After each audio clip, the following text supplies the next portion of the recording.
O estudo de hoje, a gente ia já dar entrada numa segunda parte, né, na segunda sessão que eu estou chamando dessa nossa série do estudo das cronologias do Evangelho, onde a gente já começaria ali a abordar a questão das 70 semanas de ministério do Messias. Só que essa semana eu me deparei com uma informação relacionada ao estudo que nós fizemos na semana passada, que me motivou a retornar no estudo de Mateus, capítulo 2, porque eu acho que é uma informação muito importante, é uma descoberta. Eu acho que eu posso falar que ela é extraordinária, porque é algo que há quase 2.000 anos as pessoas estão buscando compreender um texto que está ali no capítulo 2 de Mateus, sem que ninguém até hoje pudesse apresentar uma resposta satisfatória para o problema.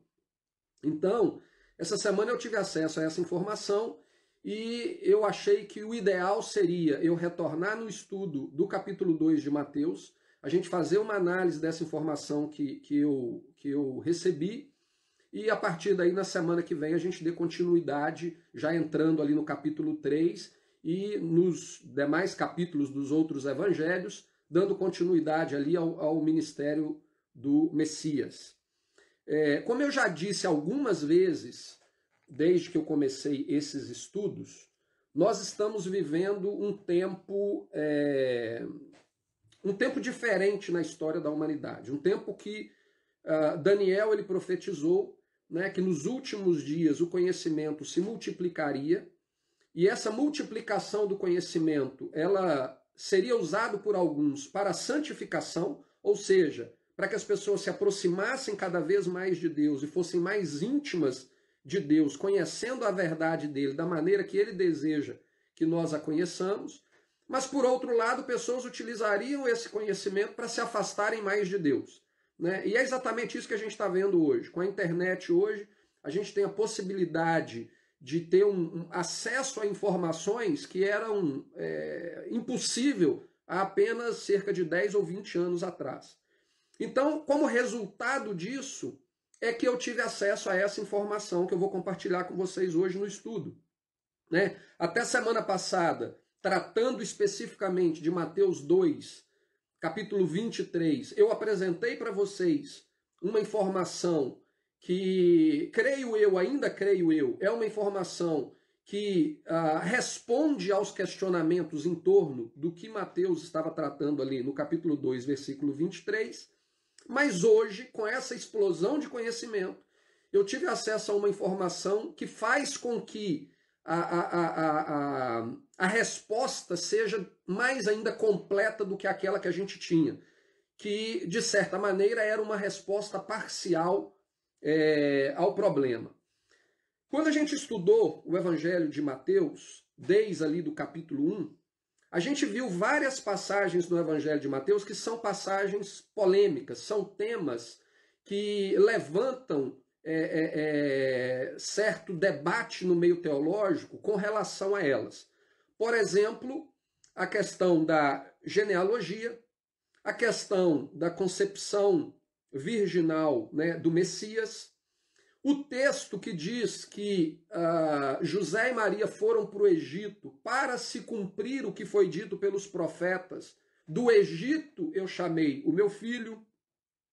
O texto que trata de Raquel chorando pelas mortes dos bebês em Belém. O texto que é o texto central do estudo que a gente vai estar fazendo aqui hoje, o texto que fala, ele será chamado Nazareno. De todos esses textos, exceto o aspecto da genealogia, que tem ali o seu problema próprio da questão da narrativa ali de Mateus, que a gente já esclareceu nos estudos anteriores, mas todos os outros temas que eu tratei com vocês aqui, Mateus apresenta eles como se eles fossem profecias messiânicas, né? Todos eles ele fala isso. Isso aconteceu para se cumprir o que foi dito aqui. Então, em todas essas passagens, ele apresenta como uma profecia messiânica. O grande problema é que quando nós vamos analisar esses textos dentro do contexto original ao qual eles estão sendo aplicados, fica claro que eles não têm nada a ver com o Messias. Absolutamente nada a ver com o Messias. Só que, por nós compreendermos que Mateus ele estava fazendo uma análise, extrapolando o significado literal do texto e aplicando ao mesmo um sentido figurativo, ou seja, uma figura profética, uma sombra daquilo que aconteceria em Cristo, a gente consegue olhar para o texto e entender que ele era uma figura profética. Nós conseguimos compreender isso. O grande problema é que nós compreendemos isso porque nós cremos na palavra de Mateus. Nós cremos na palavra de Lucas, de Marcos, de João, nós cremos nas cartas de Paulo. Então, para nós é mais fácil a gente olhar para esses textos e receber a interpretação que os autores nos passam como sendo uma verdade.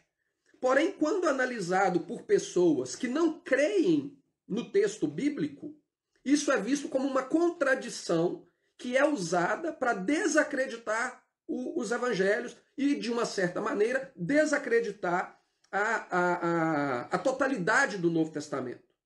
Quando eu fiz a análise dos capítulos anteriores de Mateus, eu toquei de maneira superficial a respeito disso, mas eu não entrei nesse confronto, nessa questão desse confronto, porque já era muita informação que eu tinha para compartilhar com vocês. Os estudos, como vocês têm visto, têm sido muito mais longo do que eu, na verdade, até desejaria que fosse, mas infelizmente é necessário para que vocês tenham uma informação sólida, para construir as convicções de vocês de uma maneira sólida naquilo que o texto fala. Então eu preferi deixar de lado essa questão desse confronto que existe, desse debate que existe em cima desses textos. Só que quando eu me deparei com essa informação a respeito de Mateus 2:23, eu vi que eu não poderia deixar isso de lado. Eu tinha que voltar e eu tinha que abordar isso por essa perspectiva. Então, principalmente para aquelas pessoas que nos últimos anos elas têm aprendido a ler a palavra de Deus, tentando compreendê-la dentro de uma perspectiva original que ela foi escrita, que é a perspectiva hebraica, muitas vezes essas pessoas elas estão facilmente expostas à compreensão ou ao entendimento judaico do que as Escrituras estão falando e também do que o próprio Novo Testamento estão falando. E o que acontece é o seguinte, no meio do judaísmo existem pessoas que elas são preparadas para combater a fé cristã. Eles são chamados de antimissionários. Qualquer pessoa que vá na terra de Israel com a perspectiva cristã para tentar pregar o evangelho em Israel, você é visto como um missionário. E automaticamente os judeus eles se prepararam para combater essa fé que nos olhos deles é uma mentira, é uma farsa, é uma deturpação da verdade de Deus. Então, na defesa da fé deles, eles estabeleceram esses grupos de antimissionários e os capacitaram muito bem, com conhecimento profundo da palavra de Deus, para combater esses cristãos que vão até Jerusalém, ou vão até Israel, ou até mesmo em qualquer parte do planeta. Né? Eu, por exemplo, que moro aqui em Londres e que convivo com o povo judeu, se eu tentar evangelizá-los, eles estão preparados para poder me rebater. Né? Alguns deles, a partir do momento que você cita o nome de Yeshua, ou de Jesus, ou do Messias, o assunto morre ali, ele não te dá nem oportunidade para poder debater. Mas aqueles que estão mais preparados, eles já têm os textos em mente para poder virar e falar, não, o que você acredita é uma mentira. Então, sabendo que essa é uma realidade, que nós temos que lidar com ela, independente se nós estamos compreendendo as Escrituras pela perspectiva hebraica, ou se nós cremos nas Escrituras pela perspectiva cristã que nós herdamos das igrejas e das denominações aonde nós crescemos, nós estamos diariamente sujeitos a nos deparar com pessoas que vão tentar usar o próprio texto bíblico para desacreditar aquilo que a gente tenta defender como sendo uma verdade. Então, se por um lado os judeus eles têm isso de uma maneira estruturada, por outro lado, os ateus, de um modo geral, eles sempre vão tentar utilizar determinadas contradições ou aparentes contradições bíblicas para poder tentar nos rebater e para tentar desconstruir a autenticidade da mensagem do Novo Testamento, que nos revela a pessoa do Filho de Deus que veio no mundo pagar o preço para os nossos pecados. Então é muito importante que a gente tenha uma compreensão muito clara do que está acontecendo, né? De qual é essa armadilha que é criada para tentar desconstruir a nossa fé, para que a gente não acabe sendo vítima dessa realidade. Desses textos que eu comentei com vocês, os textos de Mateus são os preferidos a serem usados por esses, principalmente judeus antimissionários, para poder rebater a nossa fé.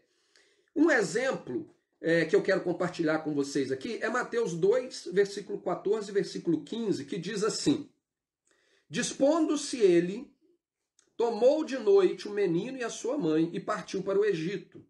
E lá ficou até a morte de Herodes, para que se cumprisse o que fora dito pelo Senhor, por intermédio do profeta: do Egito chamei o meu filho.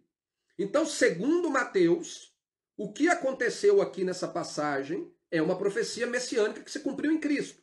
José foi para o Egito, escapou para o Egito, para que quando ele retornasse de lá, essa profecia se cumprisse. Só que quando nós lemos o texto original que Mateus faz referência a ele, não é isso que o texto nos diz. Quer ver? O texto está em Oséias capítulo 11, versículo 1 e 2. E o texto diz o seguinte: quando Israel era menino, eu o amei, e do Egito chamei o meu filho. Então, a referência que Mateus estava falando é a esse texto. Mas o texto deixa claro que a referência aqui é Israel, é o povo de Israel quando ele sai do Egito. Aí, quando continua, o texto fala o seguinte: quanto mais eu os chamava, tanto mais se iam da minha presença. Sacrificavam a Balaíns e queimavam incenso às imagens de escultura. Então, um cristão que ele não tem a perspectiva do contexto, ele simplesmente acredita de maneira cega naquilo que está escrito ali no Novo Testamento, e ele não tem o conhecimento do contexto, o que ele vai falar? Não. Tem uma profecia no Antigo Testamento, no qual Deus disse que o Messias viria do Egito. E aí, quando um judeu antimissionário desse, ou até mesmo um ateu que tenha conhecimento bíblico para tentar desacreditar o texto bíblico, leva essa pessoa para o texto original, ele vai virar para a pessoa e falar o seguinte: mas espera aí, se isso está falando do Messias, quer dizer então que quanto mais ele chamava Jesus, Jesus se afastava dele? Quanto mais ele chamava Jesus, Jesus sacrificava aos Balaíns? Ele sacrificava as imagens de escultura? É isso que você está falando? E aí, se a pessoa não estiver preparada para lidar com isso, a cabeça dela entra em parafuso. Ela começa a... peraí, mas esse negócio está estranho. Ué. Por que então Mateus usou isso como se fosse uma profecia bíblica? Um outro exemplo que eu quero dar para vocês. Mateus 2, 17 e 18.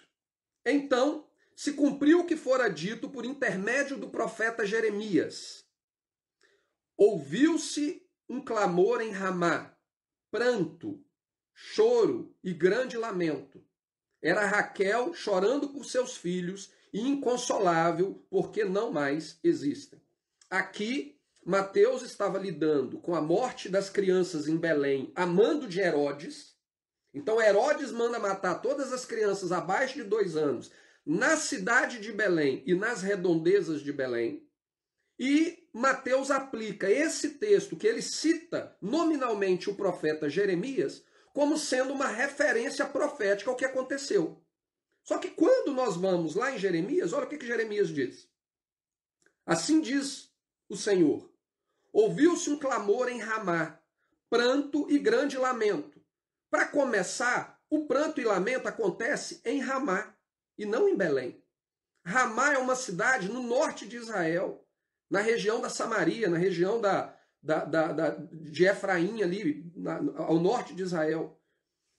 E aí ele fala, pranto e grande lamento. Era Raquel chorando por seus filhos e inconsolável por causa deles, porque já não existem.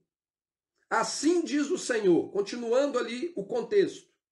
Reprime a tua voz de choro e a lágrima dos teus olhos. Ou seja, Raquel, para de chorar. Não existe motivo para você chorar. Porque há recompensa para as tuas obras, diz o Senhor.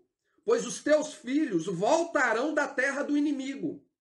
Há esperança para o teu futuro, diz o Senhor, porque os teus filhos voltarão para os seus territórios. Então, peraí.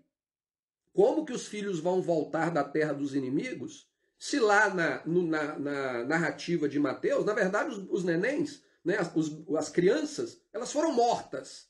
Elas não vão voltar. Elas não foram para a terra do inimigo. Elas não vão voltar, elas estão mortas. Mas no contexto de Jeremias, ele não estava falando aqui de bebês mortos. Ele estava falando aqui do exílio dos judeus que estavam sendo levados para a Babilônia. E no contexto, Jeremias usou essa figura falando o seguinte, olha, aqueles que estão sendo levados para o cativeiro, inclusive a cidade de Ramá, ela era um ponto de concentração aonde aqueles que estavam sendo levados cativos ficavam um tempo e dali eles eram levados para o cativeiro definitivo. Então ele era como se fosse um campo de concentração, era na cidade de Ramá. Por isso que Jeremias faz narra de maneira específica essa região. Só que aí vem Mateus e fala, não, isso é uma figura, isso é uma profecia messiânica. E novamente, para aquela pessoa que vê o Novo Testamento e que ignora o contexto que está sendo apresentado aqui, quando ela é levada para o contexto, ela vai virar e falar, gente, existe alguma coisa errada com o que está sendo dito aqui. Né? Não faz sentido. Realmente não tem nada a ver com Jesus. Então, de repente, existe alguma coisa errada com Mateus. E a pessoa começa a se questionar, começa a entrar em dúvida, e isso é algo muito perigoso. Essas passagens, elas não são diferentes do que, por exemplo, significa Abraão levando Isaac ao Monte Moriá para sacrificá-lo, conforme pedido pelo próprio Deus. E quando Abraão estava preparado para sacrificar Isaac, Deus intervém e fala, não sacrifique o seu filho, porque eu vou prover o sacrifício para mim mesmo. E aí aparece um bode ali, ele sacrifica um carneiro, ele sacrifica aquele animal no lugar do filho dele. Da mesma forma, o que aconteceu no Egito, quando os cordeiros são sacrificados no Egito, né, para livrá-los do anjo da morte e posteriormente possibilitar que eles fossem libertos. Se nós olharmos de maneira literal o que aconteceu com Abraão, o que aconteceu com o povo no Egito ali, o cordeiro, isso não faz referência nenhuma ao Messias. É um fato que ocorreu em um determinado tempo, com um objetivo específico e acabou ali. Só que quando nós olhamos dentro da perspectiva que o próprio apóstolo Paulo nos diz lá em Colossenses capítulo 2, de que essas coisas são figuras proféticas de boas coisas por vir, então nós conseguimos extrapolar o que o texto literal, puro e simples nos diz, para poder compreender que dentro daquele texto existia uma mensagem profética oculta, que foi revelada através do Espírito de Deus àqueles que escreveram o Novo Testamento. Só que para a gente compreender isso é uma questão de fé. Eu creio no que Mateus escreveu. Eu creio no que Paulo escreveu. E, portanto, eu posso receber aquilo como uma verdade. Mas aqueles que não creem, eles podem tentar usar aquilo para poder destruir a nossa fé, principalmente se nós não entendermos o que eles estão tentando fazer. O grande problema é que a maioria dos cristãos, eles não são familiarizados com o Antigo Testamento. Eles são ensinados a crer de maneira única ali, ou de maneira cega quase, no Novo Testamento, sem levar em conta o contexto do Antigo Testamento. Ou seja, eles não agem como os bereanos agiam. Né? Os bereanos, tudo aquilo que Paulo tentava transmitir para eles, a palavra de Deus deixa muito claro que os bereanos examinavam nas Sagradas Escrituras para ver se faziam sentido.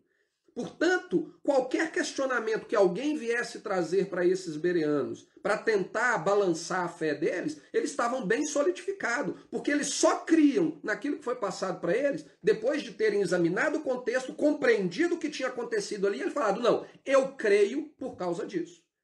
Só que como os judeus sabem que muitos cristãos eles não têm esse fundamento, eles usam isso contra eles. O que os judeus não contam para esses cristãos é que o que o Mateus faz em extrapolar o significado literal do texto e aplicar um significado profético, oculto, que estava no texto, não é nada diferente ou contrário àquilo que eles mesmos fazem na interpretação do texto bíblico. Eles omitem esse lado da história e mentem para poder combater aqueles que eles veem como seus inimigos. Então, quando um cristão chega para um judeu, ele vai virar e falar, não, mas o texto literal diz isso, você está mentindo. Só que ele não vai virar para a pessoa e falar, olha, essa interpretação de Mateus, ela é possível. Ele não vai admitir isso, porque ele está te vendo como inimigo e ele quer destruir a sua fé. Então, o que eles fazem é tentar enganar aqueles que não estão preparados para o debate, né, para ouvir o argumento, o contra-argumento deles.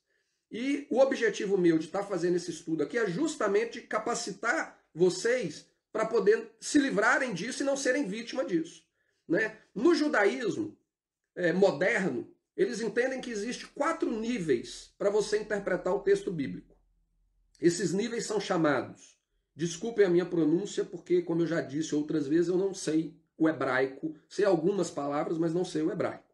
Então, são 4 níveis de interpretação. É o Pishá, o Remes, o Drash e o Sod.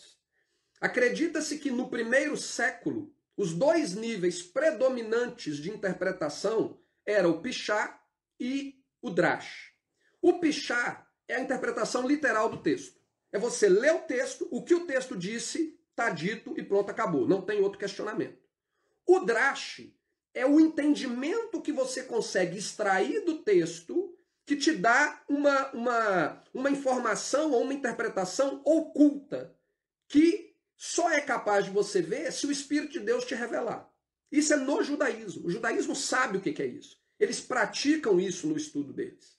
Só que, quando eles questionam essas supostas contradições para um cristão, eles não admitem isso. Eles ignoram como se isso não existisse. Mas isso é uma prática do dia a dia dele. Então, na interpretação Pishá, né, na interpretação literal do texto de Oséias, capítulo 11, por exemplo, que é o texto que fala a respeito do chamar o filho do Egito, o que Jeová está fazendo ali é o seguinte, ele está se referindo a Israel de uma maneira figurada, como se Israel fosse o seu filho, né? E ele faz uma referência literal ao fato de que Israel foi chamado para fora do Egito.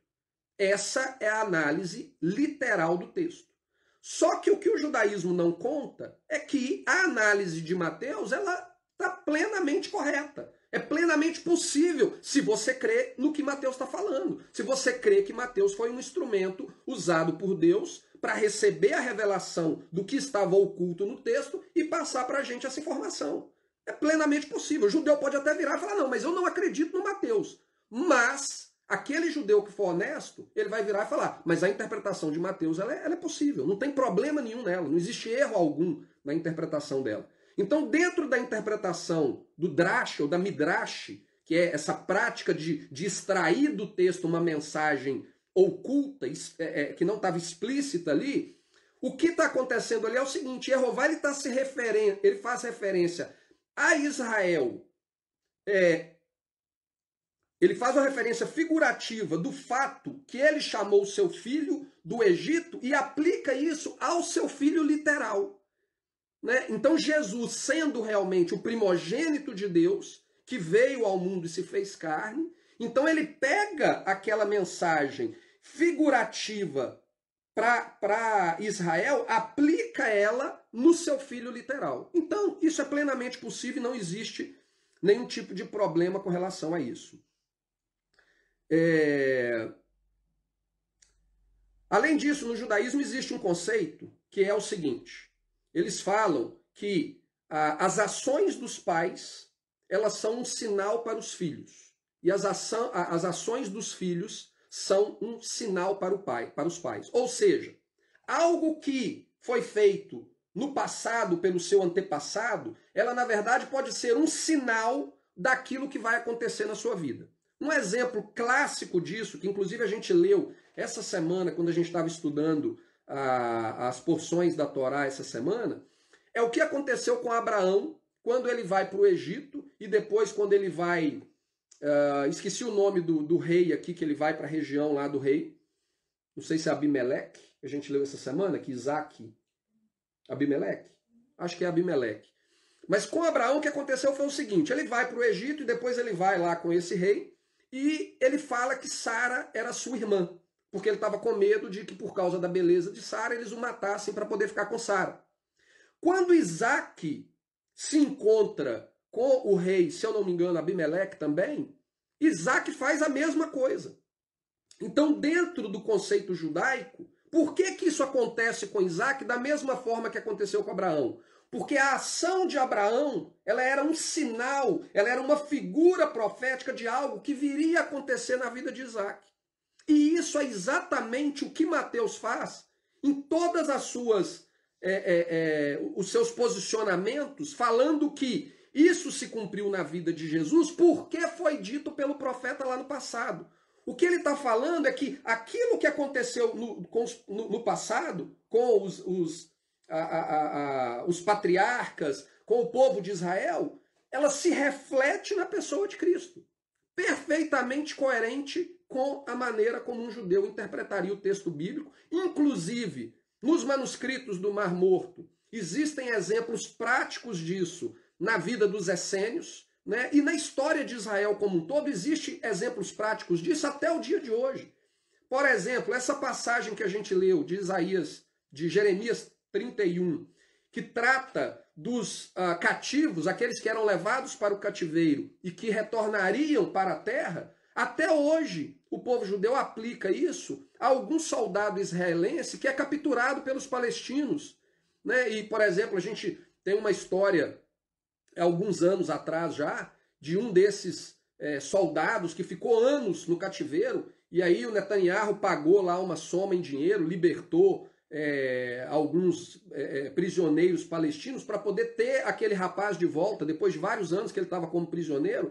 E os judeus aplicam esse tipo de texto, como o texto de Jeremias 31, para virar e falar: o que está acontecendo hoje é cumprimento daquela profecia. Então é plenamente coerente, desde que nós saibamos que eles usam isso. Porque se a gente não estiver preparado para compreender a artimanha e a armadilha que o povo judeu cria para tentar desconstruir a nossa fé, a gente acaba sendo vítima daquilo que eles estão fazendo. Eu, particularmente, conheço pessoas que já foram vítimas e que acabaram abandonando a fé no Messias por terem se deixado influenciar por esse argumento judaico. Pessoas essas que posteriormente vieram para mim tentando usar o mesmo argumento. Ah, Marcelo, mas não dá para acreditar na mensagem do Novo Testamento, porque olha aqui o que Mateus fala. Exatamente a mesma coisa. Só que quando eles vieram até a mim, eu já tinha uma base sólida para poder refutar. Talvez, se eu não tivesse essa base sólida, eu poderia ter balançado. Porque se a gente não tem resposta, né, e principalmente se a gente está vivendo um momento da nossa vida que nós estamos questionando aquilo que nos foi passado, a gente corre o risco de chegar um momento e falar assim, peraí, mas se isso aqui estava errado, isso aqui estava errado, será que não está tudo errado? Né? Então o que eu estou tentando compartilhar com vocês aqui é um conhecimento para que vocês não sejam vítimas disso. Infelizmente eu conheço algumas pessoas que abandonaram a fé no Messias por acreditar, principalmente, que o evangelho de Mateus nos conta mentiras.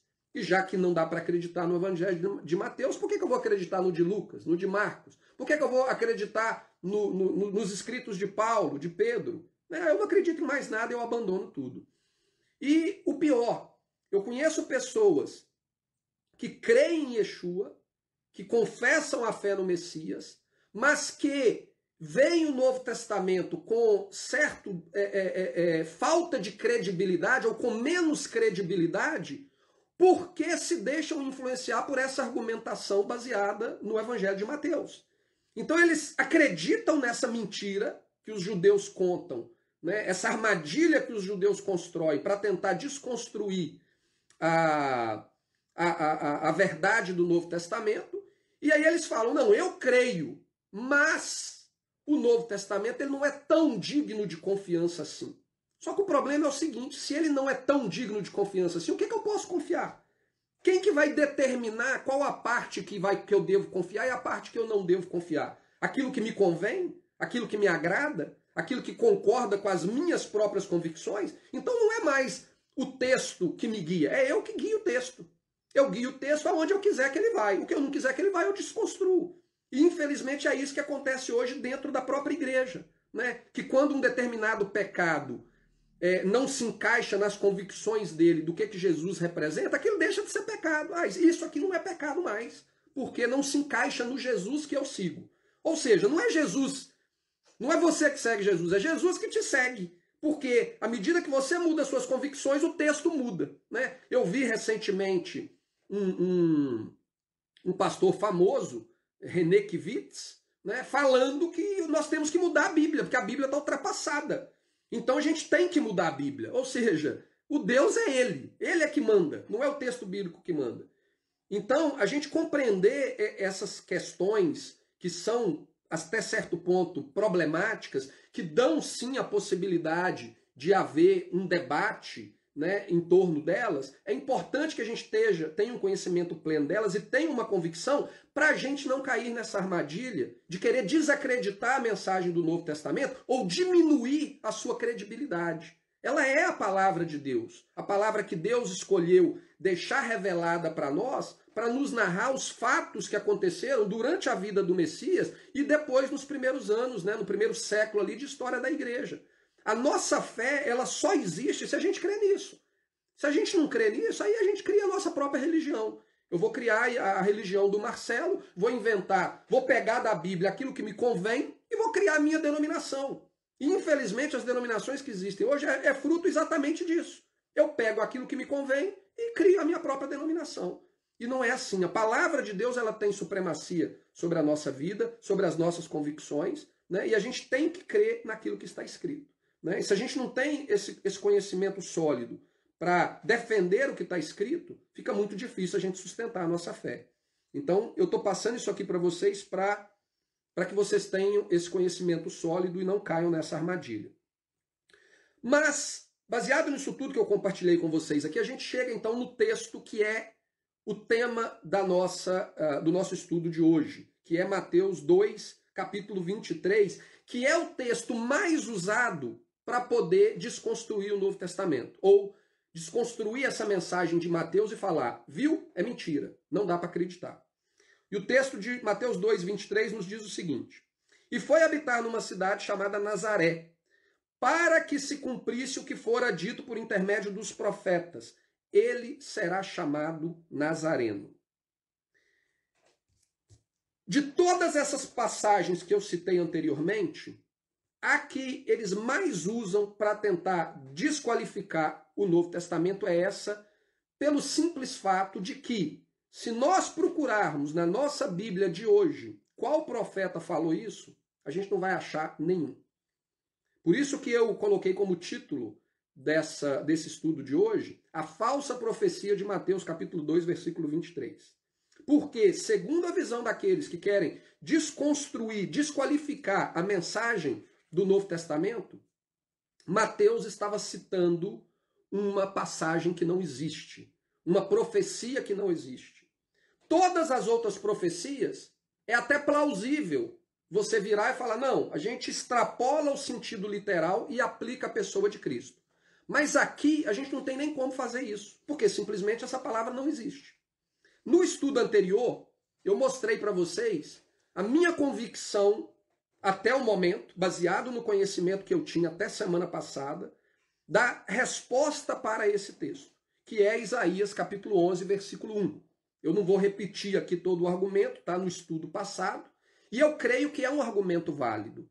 Eu creio que é um argumento, sim, que traz uma resposta para isso, porque Jesus seria o Netzer. Ele seria aquele que, na sua vida, ele seria a manifestação do que é ser um Netzer, que é a origem desse termo nazareno. Né? Então isso está explicado lá na semana passada. Só que quando nós olhamos todas as citações que Mateus fez anteriormente, nós não podemos ignorar que quando a gente olha aqui Mateus 2:23, a impressão que dá é que ele está sim fazendo uma citação de uma passagem dos profetas. Né? Na minha interpretação, eu estou pegando essa afirmação de Mateus e eu estou usando ela como se ele estivesse fazendo referência ao fato dele ser o Netzer. Eu não estou pegando ela de maneira literal, como uma citação. Isso é possível? É. E essa era a única resposta que nós tínhamos, ou que pelo menos eu tinha, até o dia de ontem. E pelo que eu sei, acredito que essa é a única resposta que o mundo tem, ou que o mundo tinha até algumas semanas atrás. E com certeza muito poucas pessoas tiveram acesso a essa informação que eu tive e que eu vou compartilhar com vocês aqui hoje. Esse tem sido um problema textual milenar. No século IX, por volta do ano... Não, na verdade no século VIII, entre o ano 700 e o ano 800 e pouco, existia um patriarca da igreja cristã do Oriente, que era separado da igreja de Roma, chamado Timóteo I.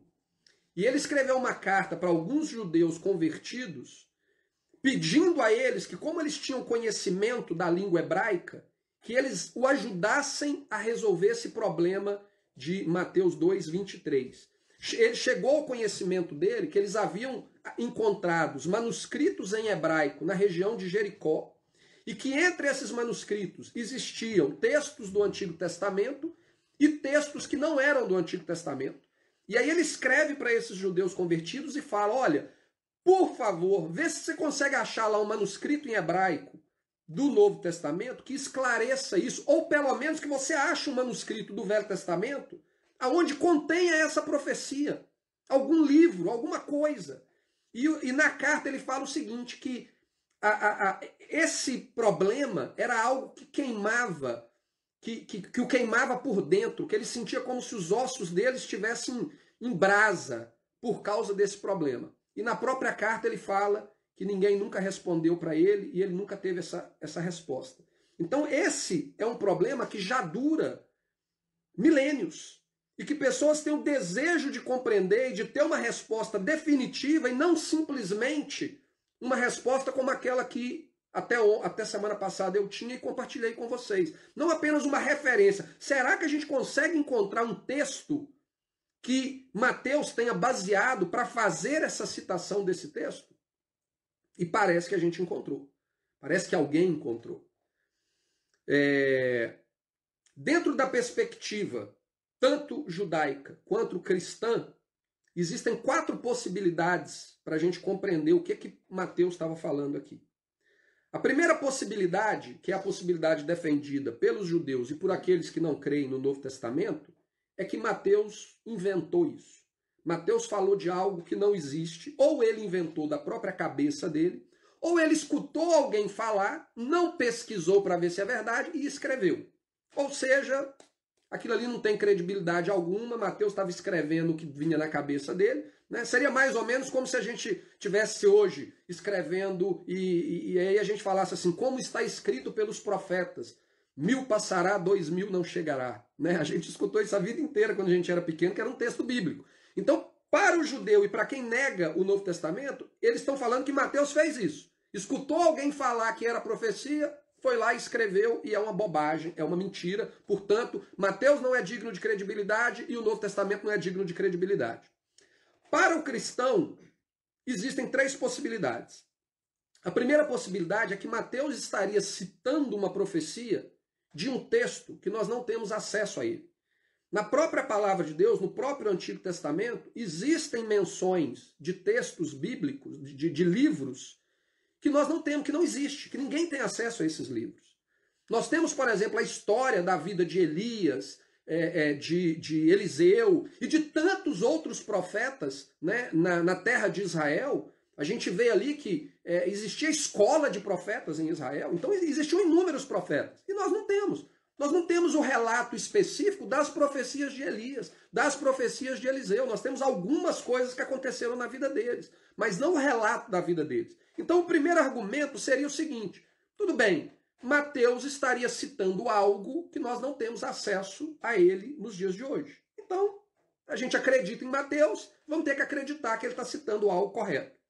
A segunda possibilidade da visão cristã é aquela que eu usei na semana passada. Mateus, na verdade, estaria fazendo uma referência ao fato de que Yeshua seria o Netzer, né, citado em Isaías capítulo 11, em Isaías capítulo 60, ou até mesmo uma referência profética do que aconteceu com Sansão, né, do nascimento milagroso de Sansão, descrito lá em Juízes capítulo 13, aonde ele seria um nazireu, né? E aí algumas pessoas atribuem esse aspecto como se Mateus estivesse fazendo referência àquilo e tentando alegar que Jesus, na verdade, seria um nazireu e não um nazareno. Então, quando você faz a tradução tanto da palavra nazireu como da palavra nazareno para o grego, é muito possível que ela seja traduzida da mesma maneira e, portanto, Mateus estaria fazendo referência a uma coisa ou a outra, mas não uma citação direta. A terceira possibilidade seria a que Mateus está fazendo referência a um texto que está nas escrituras que nós temos acesso a ela, porém, com o passar dos séculos, com o passar dos milênios e das traduções e das cópias, de alguma maneira esse texto ele foi alterado, ele se perdeu em meio às traduções, em meio às cópias que eram feitas, e hoje a gente não consegue visualizar o texto, mas o texto está lá. O texto está nas escrituras que nós temos acesso a ela hoje. E é exatamente isso que aparentemente é a resposta para esse dilema, para esse enigma aí milenar. A passagem que Mateus se refere, ela estaria em Jeremias capítulo 31. Jeremias capítulo 31, ele é conhecido como um capítulo profético, messiânico, né? Nós temos aqui, que já foi citado no versículo 15, a questão dos bebês, né, de Raquel chorando pelos bebês, e que Mateus faz referência explícita a ela, inclusive citando que foi o profeta Jeremias que falou. Nós temos no versículo 31 a profecia da nova aliança, né, que lá no final do ministério de Jesus, né, quando ele pega ali o cálice e o vinho, ele fala: este é o cálice da nova aliança, fazendo referência a Jeremias 31. Então, claramente, Jeremias 31 é uma fonte para aqueles que creem em Yeshua, é uma fonte, é um capítulo de fonte de profecia messiânica. E, aparentemente, Mateus cita Jeremias, capítulo 31, versículo 6, quando ele faz a citação em Mateus, capítulo 2, versículo 23. E o texto diz o seguinte: Jeremias, capítulo 31, versículo 6. Porque haverá um dia em que gritarão os atalaias na região montanhosa de Efraim: levantai-vos e subamos a Sião, ao Senhor nosso Deus. A resposta está aí. Viu? Não conseguiu ver? Tenho certeza que vocês viram. A resposta está aí, está óbvia, que Mateus estava citando Jeremias 31, versículo 6. Está óbvia. Porque haverá um dia em que gritarão os atalaias na região montanhosa de Efraim: levantai-vos e subamos a Sião, ao Senhor nosso Deus. Não está óbvia, né? Não está óbvia, porque não é óbvia. Como eu falei anteriormente, o texto ele se perdeu na tradução. Desde o início dessa série, a gente tem tratado deste problema de tradução, né? E algumas pessoas, às vezes, se sentem desconfortáveis. Mas é um fato real. Quem estuda manuscritos antigos, quem é especializado nesse tema, ele sabe que a possibilidade de um texto se perder e for alterado com o tempo, ele existe, ele é real e ele é comum. E quando a gente lê as nossas traduções, as versões que nos são apresentadas de Jeremias 31, versículo 6, a gente não consegue ver nada, absolutamente nada, de onde Mateus possa ter tirado e ele será chamado Nazareno. Mas alguém encontrou a resposta ali em Mateus, em Jeremias capítulo 31, versículo 6. Só que antes de eu falar a resposta, eu preciso explicar para vocês o contexto de onde essa resposta vem, daqueles que trazem essa resposta para nós, para que vocês possam compreender, né, e entender a profundidade dessa informação que a gente tem acesso a ela hoje. Como eu já disse inúmeras vezes, deixa eu só tomar uma água. Como eu já disse inúmeras vezes, eu não falo hebraico. Eu sei algumas palavrinhas em hebraico, como qualquer pessoa que está buscando entender a Bíblia dentro da perspectiva hebraica, da sua perspectiva original, você começa a aprender palavras, termos, frases, né, em hebraico. Mas eu não sei hebraico. Eu não domino hebraico. E mesmo que eu dominasse hebraico, que eu soubesse hebraico, eu não seria capaz de desvendar o mistério que está atrás do capítulo 31, versículo 6 de Jeremias. Alguém para fazer isso tem que ser alguém extremamente capacitado e treinado no estudo de manuscritos antigos e da língua hebraica antiga. Até porque a língua hebraica moderna, ela não é a língua hebraica do tempo de Yeshua. Então, para alguém conseguir extrair essa informação dali, ela tem que ser alguém que vive realmente, pesquisa diariamente, que vive de maneira profunda, integral, completa o estudo de manuscritos antigos da língua hebraica, da língua semítica, de todas as variações que ocorreram nesses últimos pelo menos 2000 anos, ou até mesmo antes disso, né? Por causa da influência grega, da influência babilônica, do aramaico e tudo mais. Como eu já compartilhei com vocês, a pessoa que eu tenho como referência no meu aprendizado, ou nas informações que eu tenho do hebraico, é um judeu chamado Nehemia Gordon. Então eu quero falar um pouco a respeito do Nehemia Gordon para que vocês possam entender essa descoberta que vem através dele também. Nehemia Gordon, ele é filho de um judeu, de um rabino ortodoxo. Ele nasceu nos Estados Unidos e ele foi educado como um judeu ortodoxo. Ou seja, ele foi preparado para ser um fariseu. Ele foi preparado para combater a fé cristã, para rejeitar o argumento cristão de que Yeshua é o Messias. Ele cresceu dentro dessa realidade. Durante a juventude dele, ele começou a questionar a lei oral, né? Eu já expliquei a respeito da lei oral nos nossos estudos anteriores, né? Então, quem não entende, volta lá no início da nossa série que vocês vão compreender. Mas a lei oral é a tradição, de maneira básica, que ela é a tradição dos anciãos e dos sábios que sobrepõe a lei escrita. E quando ele começava a estudar a lei oral, inclusive para se ler a lei escrita ou os profetas, segundo o judaísmo ortodoxo, você é obrigado a ter o livro dos anciãos do lado para não correr o risco de você interpretar diferente deles e cair em alguma heresia. Então, na verdade, você não tem a liberdade para ler e interpretar o texto. Você tem que ler o texto e imediatamente ler o que o rabino falou lá no passado, né, algum sábio do passado, e aquilo que ele falou é que é a verdade. Só que quando Nehemia ele foi exposto a isso, ele começou a questionar, porque ele via uma coisa no texto escrito e ele via outra coisa no texto, na lei oral, que para ele não fazia sentido. Então o que aconteceu é que quando ele se tornou adulto, ele abandonou o judaísmo ortodoxo, né? Fez um rompimento com o pai dele, que era um rabino ortodoxo, que viveu a vida inteira como rabino ortodoxo e morreu como rabino ortodoxo. Né? A decisão dele de abandonar o judaísmo ortodoxo, quase que o pai dele teve que decretá-lo como se fosse um filho morto por ter abandonado, mas o pai só não fez isso porque ele continuou dentro do judaísmo. E ele se tornou um judeu caraíta, que é um grupo, vamos dizer assim, uma denominação dentro do judaísmo, no qual eles não reconhecem a autoridade rabínica, a autoridade da lei oral, mas apenas a lei escrita. Porém, continua sendo judaísmo. É como eu já disse e também em estudos anteriores, a diferença entre o fariseu e o saduceu no tempo de Yeshua.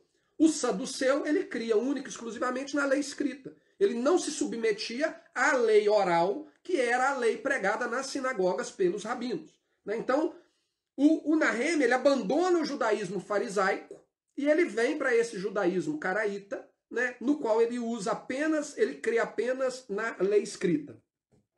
Posteriormente, ele se muda para Jerusalém, onde ele estuda, ele se forma em arqueologia pela Universidade de Jerusalém, faz um mestrado em estudos bíblicos e depois trabalha como tradutor dos manuscritos do Mar Morto em Jerusalém.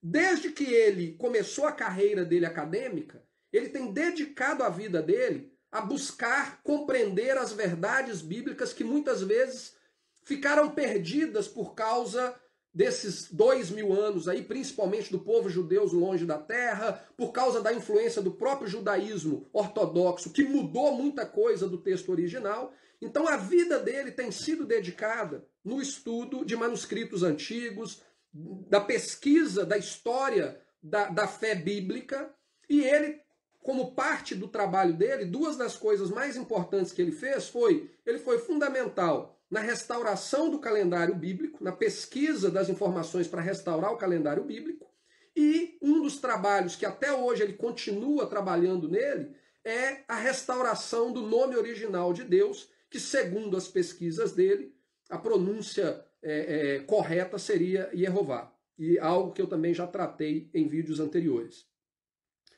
Por volta do ano 2000, o Michael Rood, que é o autor do livro que a gente está usando aqui como base dessa série, ele se mudou para Jerusalém e na busca de compreender o calendário bíblico para construir a cronologia dos evangelhos, ele conheceu Nehemia Gordon, se tornaram grandes amigos e por compreender a expertise do Nehemia, a capacidade que ele tinha de examinar manuscritos antigos, e extrair daqueles manuscritos a verdade, ele pediu ao Nehemia que o ajudasse a resolver alguns problemas do Evangelho de Mateus. A exemplo do que o patriarca lá da Igreja do Oriente fez no ano 800. Eu preciso que algum judeu que tenha domínio do hebraico, apesar de que o Michael Rood, também sendo judeu, mas como ele cresceu no cristianismo, na Igreja Batista, ele não dominava o hebraico da maneira necessária para poder extrair essa informação. Então ele pediu ajuda ao Nehemia, e desde então o Nehemia se tornou, creio eu que eu posso falar aqui sem medo de errar, que ele se tornou o maior pesquisador em manuscritos do Novo Testamento na língua hebraica. E isso sem ele ser um seguidor de Yeshua. Ele não crê, ele não confessa Yeshua como Messias.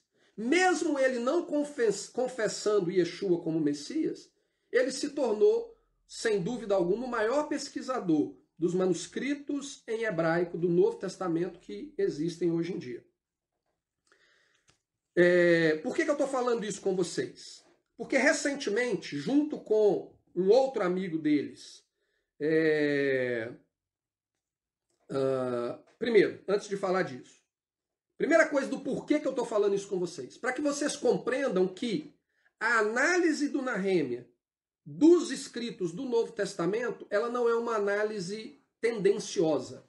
Ele não tem viés religioso ou doutrinário para poder tentar forçar no texto aquilo que não cabe no texto, porque para ele não faz a menor diferença. Ele crê em Yeshua como sendo um grande judeu que pregou a verdade de Deus. A convicção que ele tem de crer na palavra de Deus escrita somente e não na submissão à autoridade rabínica e da lei oral, ele consegue se identificar com Yeshua como sendo alguém que crê como ele. Então ele não tem problema nenhum com Yeshua. Ao contrário do fariseu, que vê Yeshua como um inimigo, ele vê Yeshua como um irmão. Mas por causa da influência judaica que ele cresceu nela, ele crê que, para que Jesus fosse declarado Messias, ele precisaria ter cumprido na vinda dele todas as profecias messiânicas, inclusive o estabelecimento do reino milenar, a paz em Israel e tudo mais. Na cabeça dele, ele não consegue compreender a ideia de uma primeira vinda como o Cordeiro de Deus e uma segunda vinda como um rei que vem para reinar. E isso é algo que conhecimento técnico, conhecimento linguístico, cultural, arqueológico, não vai mudar. Isso é algo que nós sabemos que o único que é capaz de colocar dentro de nós é o Espírito de Deus. É uma revelação que o Espírito de Deus tem colocado dentro de nós. E para ele, essa revelação ainda não chegou. Mas independente disso, ele tem agido com honestidade em cima da análise dele do estudo bíblico. E nós podemos ter convicção que sem viés. Por quê? Porque ele não confessa Jesus como Messias. Então, se ele deparar com algo que está errado no Novo Testamento, para ele não é problema nenhum virar e falar, olha, tem um problema aqui, esse texto aqui não bate não. Tem uma coisa errada aqui nesse texto. Ele não tem problema nenhum. Isso não vai, de maneira nenhuma, colocar em dúvida a fé nele, no Deus de Israel. Nenhuma. Então, é algo que a gente pode confiar na análise dele, porque é uma análise de fora e não de dentro. A outra coisa que eu comecei a falar antes com vocês é que, recentemente, ele, juntamente com um ex-pastor metodista chamado Keith Johnson, que é um seguidor de Yeshua, que crê na obediência à lei de Deus, eles começaram um projeto de fazer um estudo detalhado dos manuscritos em hebraico do Evangelho de Mateus. E hoje o Nahem, ele tem acesso a 28 manuscritos em hebraico do Evangelho de Mateus. A maioria desses manuscritos que ele mesmo descobriu aí nos últimos 20 anos de pesquisa, que ele começou lá com aquele pedido do Michael Rood a ele. Quando eles estavam preparando para iniciar esse projeto, um seguidor do Nehemia enviou para ele uma informação a respeito de um livro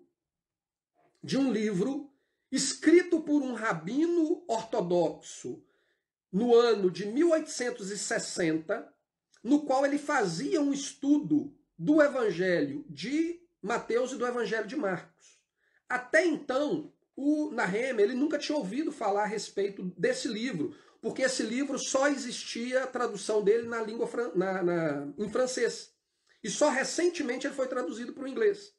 Então, o Nehemia nunca tinha ouvido falar a respeito desse livro.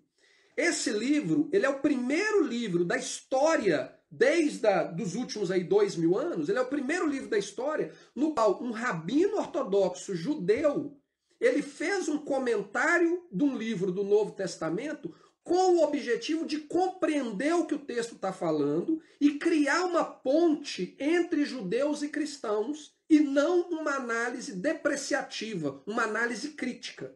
Inclusive, ele é de uma linhagem de judeus ortodoxos muito importante na Rússia, e por causa da decisão dele de fazer essa análise, ele se tornou a ovelha negra da dinastia desses rabinos.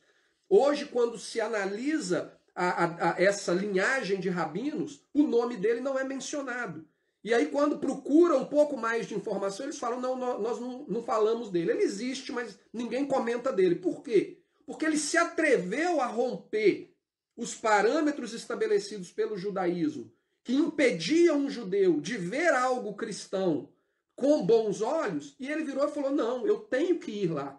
Eu tenho que tentar compreender o que eles estão falando ali, para que a gente diminua a animosidade entre os dois grupos. Principalmente aí na Idade Média, quanto sofrimento teve, principalmente da perseguição de cristãos contra judeus, mas também do ódio de judeus contra Yeshua. Não contra o cristão em si, mas contra Yeshua. O judeu vê Yeshua como um inimigo, como uma pessoa amaldiçoada, que merece ser amaldiçoada. Então isso sempre criou conflito. E esse rabino, que se chama Elijah Zvi Soloveitchik, ele é da Rússia, ele então virou e falou, não, eu quero compreender e eu quero construir pontes para que a gente possa conseguir, de alguma maneira, viver em harmonia. Mesmo que eles tenham as convicções dele, nós tenhamos a nossa, mas a gente tem que conseguir compreender o lado de lá. O Nehemia, então, teve acesso a esse livro. O livro se chama, em inglês, o título do livro é The Bible, the Talmud and the New Testament. Em português é a Bíblia, o Talmud e o Novo Testamento. Não existe tradução dele em português, apenas em inglês. Quando ele teve acesso a esse livro, e ele foi pesquisar quem era esse rabino, ele percebeu que o nome do rabino não era desconhecido para ele, né? Ele cresceu nos Estados Unidos, o Nehemia cresceu nos Estados Unidos, e ele conta que ele frequentava a família Soloveitchik. E essa família Soloveitchik, na verdade, tinha ligação familiar com ele. E aí, quando ele foi pesquisar, ele descobriu que esse rabino do ano de 1800, ele é um primo de segundo grau dele, removido 5 gerações atrás. Mas é alguém com quem ele tem afinidade familiar. E aí o curioso é que você vê que há cerca de 150 anos atrás, né, um rabino tomou a decisão de romper esse paradigma entre judeus e cristãos e procurar criar uma ponte entre os dois. E aí, 150 anos depois, 5 gerações depois, um outro judeu se dispõe a fazer o mesmo não crendo em Yeshua, assim como o rabino lá de 1800. Ele não se converteu ao cristianismo, ele morreu como judeu ortodoxo. Mas 150 anos depois, um outro judeu, de origem de uma família de linhagem de rabinos ortodoxos, ele se propõe a fazer o mesmo e eles têm ligação familiar. Não acho que isso aconteceu por acaso. Mas o que importa é o seguinte, no livro do rabino, ele dá a resposta para o dilema de Mateus capítulo 2, 23. Então tudo isso que eu falei para vocês aqui até agora sobre o Nehemia e sobre esse rabino é para que vocês compreendam que não existe viés cristão tentando manipular o texto e tentando forçar o texto a dizer algo que o texto não tem a possibilidade de dizer. São pessoas que são judeus, que vivem no judaísmo, que não confessam Yeshua como Messias, mas que encontraram em Jeremias capítulo 31, versículo 6, a resposta para essa questão que já dura há quase 2000 anos, esse questionamento que dura quase 2000 anos. Jeremias 31, capítulo 6, portanto, voltando na leitura dele, fala o seguinte: porque haverá um dia em que gritarão os atalaias na região montanhosa de Efraim. A palavra traduzida como atalaias, nas versões bíblicas que nós temos hoje, nos manuscritos em hebraico e em grego do Antigo Testamento que nós temos hoje, a palavra traduzida como atalaias, em algumas versões são vigias, em outras versões são sentinelas, é a palavra netzarim, é a palavra nazarenos. Então, na forma como o texto tem sido interpretado e traduzido nos últimos 2000 anos, a palavra netzarim, ela está sendo usada aqui nesse texto como se fosse o sujeito da frase. Então, porque haverá o dia em que gritarão os atalaias. Quem que está gritando? Os atalaias estão gritando. Então, eles são o sujeito da frase. Me perdoe se eu cometer algum erro aqui de português, aqui, porque português sempre foi a minha pior matéria na escola. Tá? Eu estou passando para vocês aquilo que eu aprendi em inglês, eu estou passando para vocês. Então, se eu estiver falando alguma besteira aqui, por favor, a André é professora de português, não me corrija em público, me corrija em privado. Mas então aqui, atalaias, ele está sendo colocado como o sujeito da frase. Só que segundo o rabino Elijah, essa palavra ela pode muito bem ser usada e interpretada como sendo o objeto da palavra, da frase, e não o sujeito. Colocando ele, então, como objeto, o texto seria o seguinte: porque haverá um dia em que serão chamados, e a palavra que é traduzida como gritarão, ela tem vários significados no hebraico, ela pode significar declararão, proclamarão, pronunciarão, ou ela pode ser chamada como chamarão, nomearão. Então, quando você pega a palavra netzarim, em Isaías capítulo 31, versículo 6, e passa ela como sendo o objeto da frase, a tradução da frase passa a ser o seguinte: porque haverá um dia em que serão chamados nazarenos na região montanhosa de Efraim. Levantai-vos e subamos a Sião, ao Senhor nosso Deus. Na tradução anterior, parece que os nazarenos, eles estariam gritando, né? Os nazarenos gritarão: levantai-vos e subamos a Sião, ao Senhor nosso Deus. A partir do momento que você tira ele do sujeito e passa ele para o objeto, essas duas partes do texto, elas passam a ser partes isoladas, elas já não estão mais interligadas. Então você vai ler uma primeira parte como uma declaração e a segunda parte como uma outra declaração. Então seria, porque haverá o dia em que serão chamados nazarenos na região montanhosa de Efraim, ponto, levantai-vos, subamos a Sião, ao Senhor nosso Deus.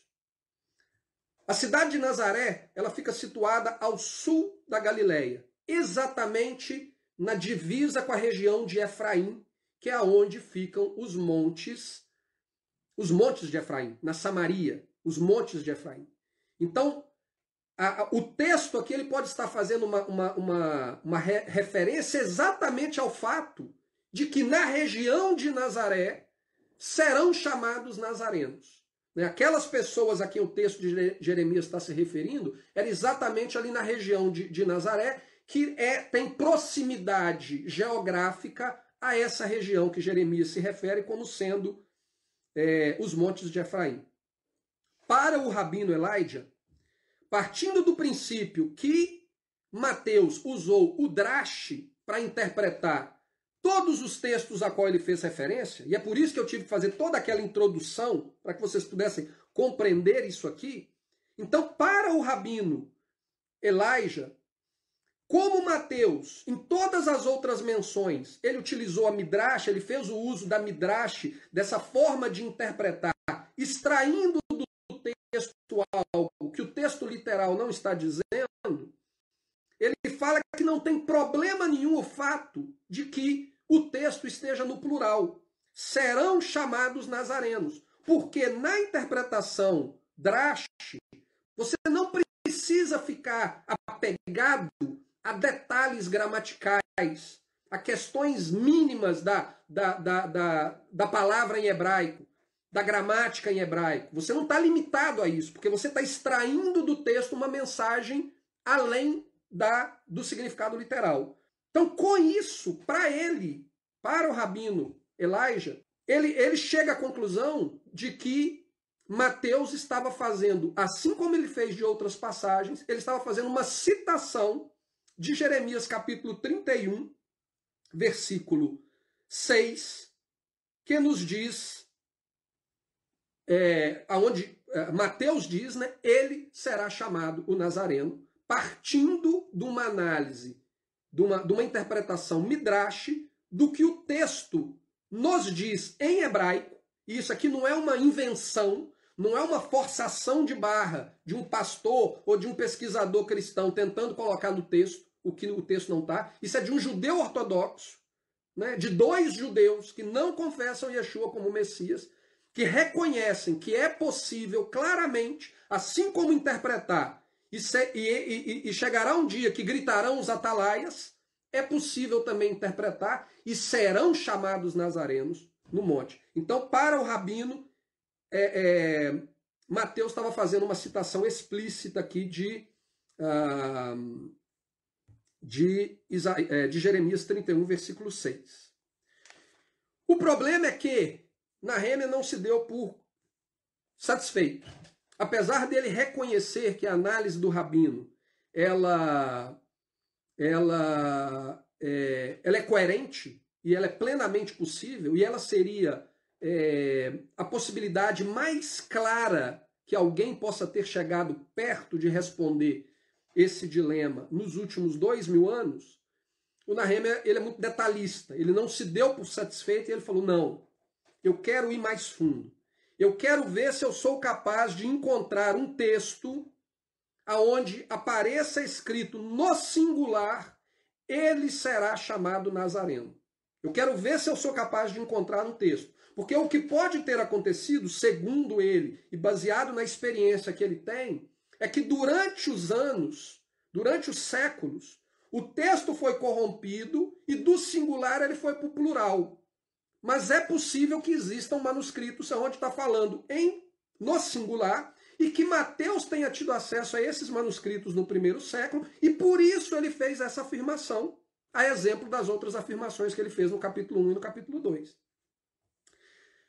O próprio Nehemia reconhece que, baseado em todo o material que ele tem disponível para fazer as pesquisas nele, essa pesquisa pode durar anos, anos e anos.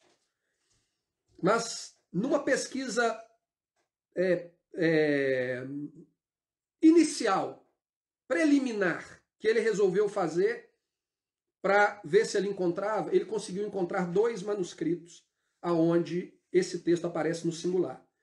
Ele tem para ele uma prática que ele tem colocado em prática nas pesquisas e nos estudos que ele apresenta sempre, que é o seguinte, que inclusive é algo que Yeshua ele defende no Novo Testamento, em Mateus, aonde toda a verdade ela deve ser confirmada por ao menos 2 testemunhas. Então, nessa análise preliminar de Jeremias 31:6, ele foi em busca dessas testemunhas para ver se a suposição dele possuiria algum tipo de evidência textual. E ele conseguiu encontrar 2 evidências. A primeira foi num manuscrito, que é um dos manuscritos mais respeitáveis da Septuaginta, que é a versão grega do Antigo Testamento, que é chamada de Codex Sinaiticus. Ela é do ano 338 a.C. E no Codex Sinaiticus se lê: e nos montes de Efraim chegará o dia em que ele será chamado Nazareno nos montes de Efraim. Ou, você pode construir essa frase de outra maneira: e chegará o dia que nos montes de Efraim ele será chamado Nazareno.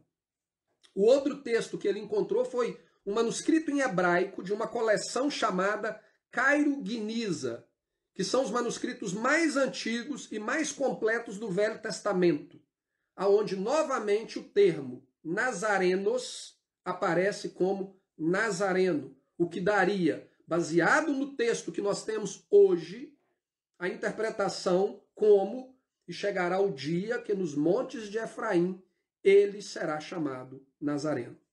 Então, para ele, não resta dúvida que Mateus ele teve acesso a manuscritos que continham a palavra, continham a frase em Jeremias capítulo 31, versículo 6, ele será chamado Nazareno.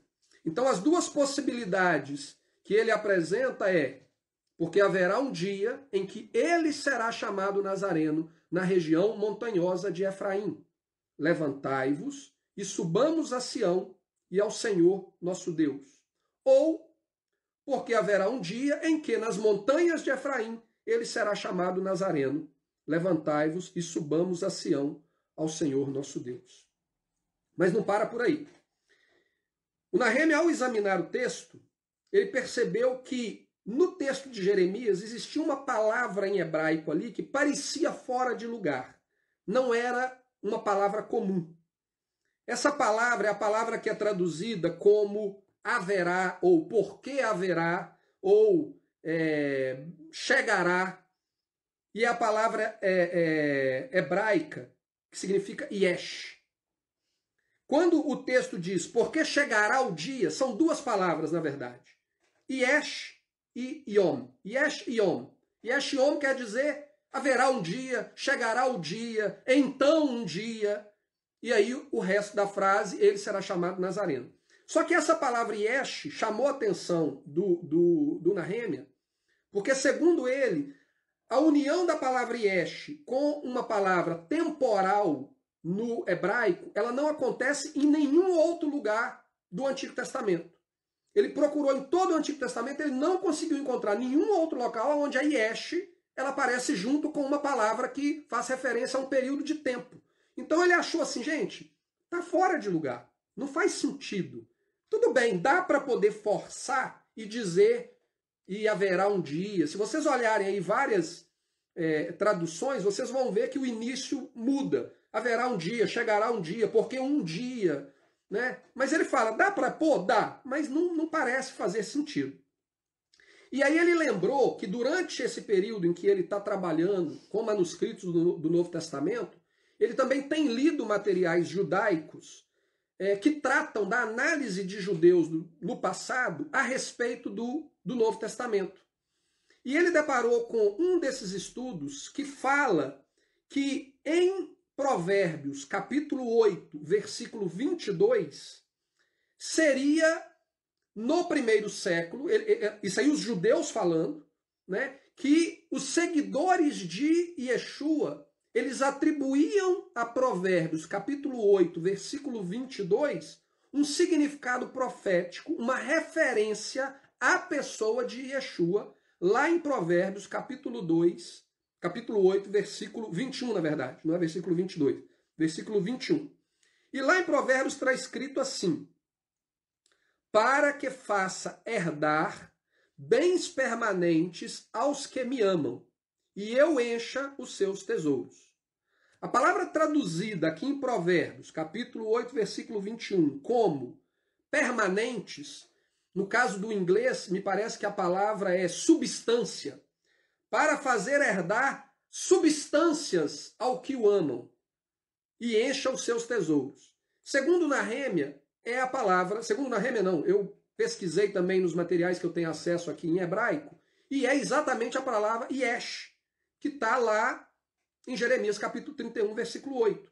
Só que segundo os judeus, né, antigos, eles falam que quando os discípulos de Yeshua, eles liam Provérbios capítulo 2, eles interpretavam yesh, que é a inicial, as duas letras iniciais do nome de Yeshua, eles interpretavam como sendo o próprio nome de Yeshua. E eles liam esse texto da seguinte maneira. Provérbios 8, 21. Para que faça herdar os bens de Yeshua aos que me amam, e eu encha os teus tesouros. E olha o que fala o versículo 22 e 23. O Senhor me possui no princípio dos seus caminhos, desde então e antes das suas obras. Ou algumas versões falam, antes da própria criação. Aí, olha o texto, capítulo 20, o versículo 23. Desde a eternidade fui ungido, desde o princípio, antes do começo da terra. Então isso aqui, a gente o Novo Testamento não usa Provérbios 8, 21, para falar que é uma referência profética a Jesus.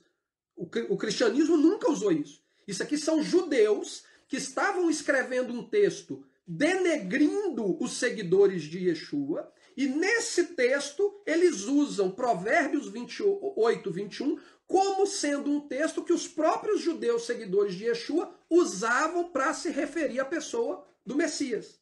Só que quando a gente olha no contexto aqui, faz sentido, né? Segundo a própria análise textual, a palavra yesh aqui, ela está sem sentido, ela está num lugar onde ela não deveria estar. E quando a gente contextualiza, para que ele faça herdar os bens de Yeshua aos que o amam e encha os teus tesouros, o Senhor me possui, ou seja, ele faz parte do Senhor desde os princípios dos seus caminhos, desde então e antes das suas obras, desde a eternidade ele foi ungido, desde o princípio, antes do começo da terra. Para mim, baseado no que a gente conhece do Novo Testamento, é uma descrição bem coerente com o que a gente crê do que representa Yeshua. E o Verbo se fez carne e o Verbo habitou entre nós. E o Verbo estava com Deus e era Deus. E todas as coisas foram criadas por ele e para ele. Né? Para mim faz muito sentido. Isso são judeus que não creem em Yeshua que alegam que essa palavra Yesh fazia referência ao próprio nome de Yeshua.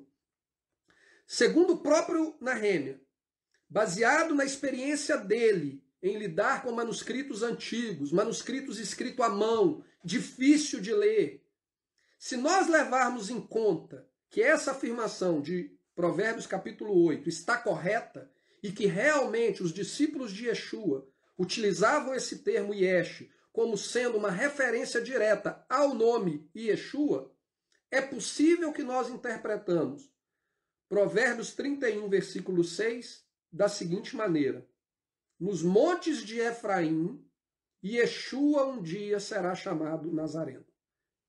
Isso aqui seria algo ainda mais incrível. Aquilo que eu falei para vocês antes já é a resposta. Aquilo ali já é a resposta para um dilema de 2000 anos que ninguém até hoje conseguiu responder. Ninguém até hoje conseguiu responder. E isso prova aquilo que eu falei em vídeos anteriores meus, de que o fato da igreja cristã ter se afastado da origem hebraica da fé e ter rejeitado tudo aquilo que vem dos judeus, impediu a igreja cristã de ver a verdade com toda a sua profundidade. Por exemplo, um texto desse, eu acredito que esse rabino, ele não foi o primeiro a ver isso aqui. Eu acredito que muitos rabinos viram isso aqui. Só que como eles sempre agiram com o cristianismo como inimigos, eles falaram, eu jamais vou entregar de mão beijada para eles a resposta de um dilema que nós podemos usar ao nosso favor para desacreditar a fé deles. Só que chegou um dia em que apareceu um rabino honesto. Apareceu um rabino que estava disposto a romper com até mesmo a sua religião para defender a verdade.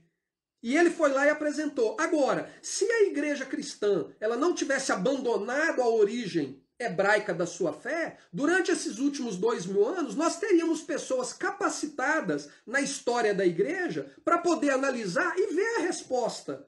Encontrar a resposta para aquilo que Mateus falou lá no capítulo 2, versículo 23.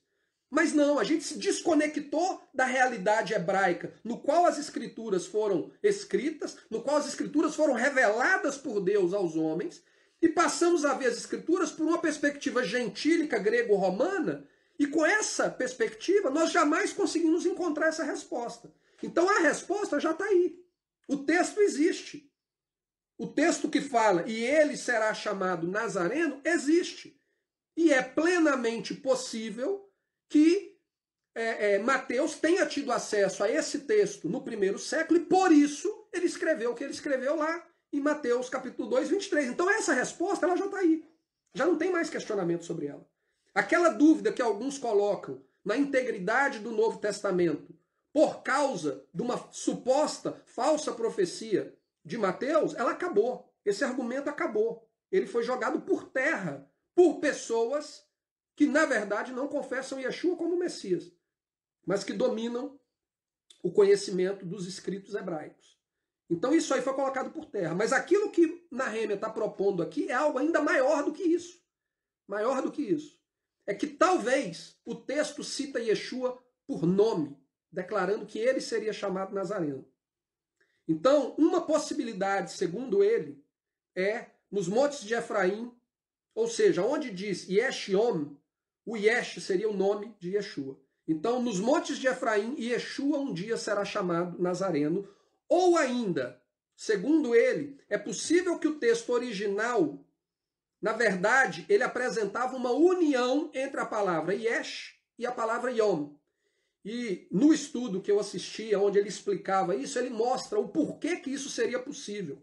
E segundo ele, o erro entre o nome Yeshua e Yeshiom, de Yeshua virar Yeshiom, é algo plenamente possível. Quando um escriba estava escrevendo, segundo a expertise dele, eu sou completamente incapaz de compreender qualquer coisa que ele estava falando ali, de maneira técnica, e acredito que até mesmo aquelas pessoas que sabem o hebraico não conseguiriam compreender, porque não tem a expertise que ele tem em lidar com textos e com os problemas de traduções e de cópias que são passadas de geração para geração. Mas segundo ele, baseado na expertise dele, é possível que, e ele fala, eu não estou falando que esse é o texto que Jeremias escreveu, eu não estou falando que esse é o texto que Baruch escreveu, né, as palavras de Jeremias. Não estou falando isso.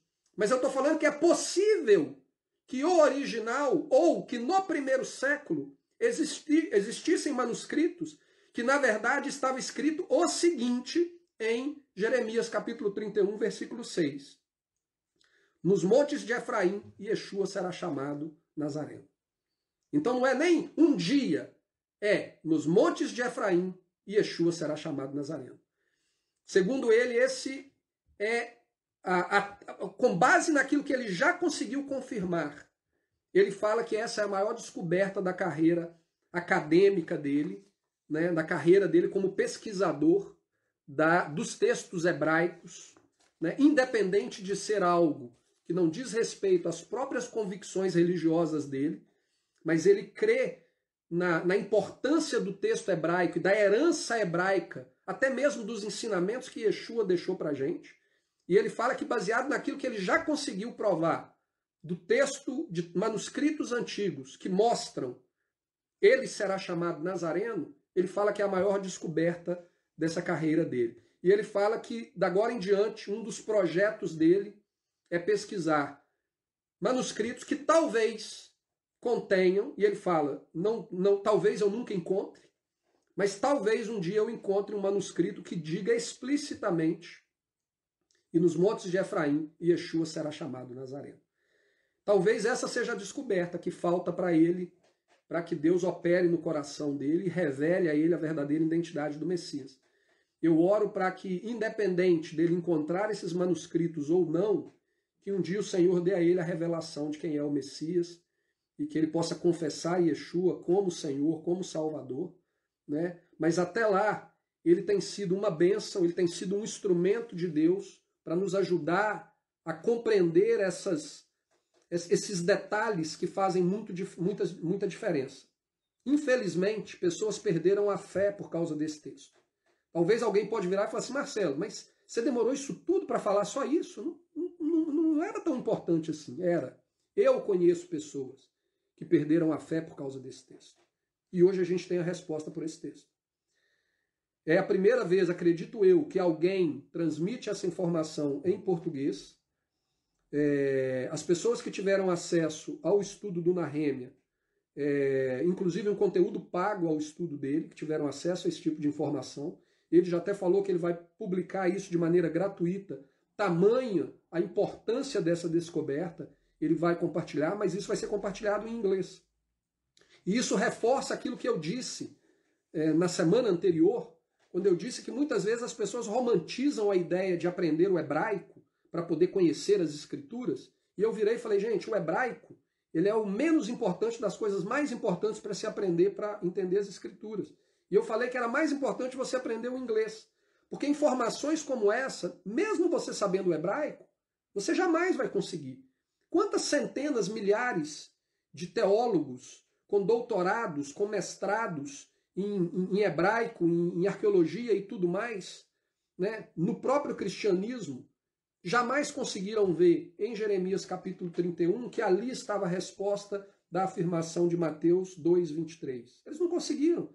Então não vai ser nós que vamos aprender um hebraico moderno, básico, que vamos conseguir extrair isso. Mas, sabendo o inglês, a gente tem acesso à informação a pessoas que são capazes de nos trazer essas respostas. Para mim, isso aqui foi algo que mexeu comigo, foi uma descoberta que para mim realmente tem um peso extraordinário, principalmente ao saber que existem pessoas que eu conheço que abandonaram a fé em Yeshua e que tentaram usar esse texto para destruir a minha fé. E eu espero que tenha sido uma bênção para vocês.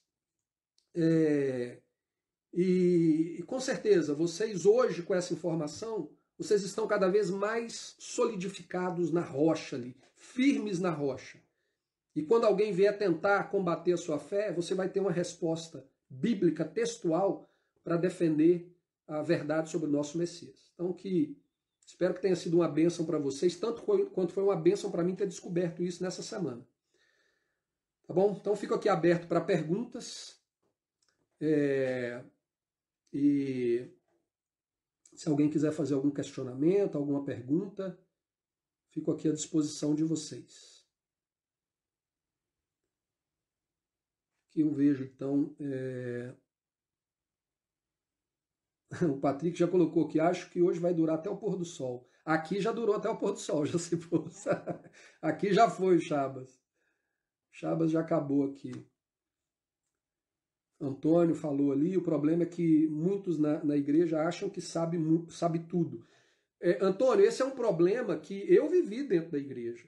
Né? A gente acha que porque nós fazemos parte de uma determinada denominação, a nossa denominação ela domina toda a verdade, não tem mais nada para você procurar além daquilo ali. Né? Nós dominamos toda a verdade. Infelizmente, quando a pessoa pensa assim, ela bloqueia a possibilidade de ter acesso a novas informações. Né?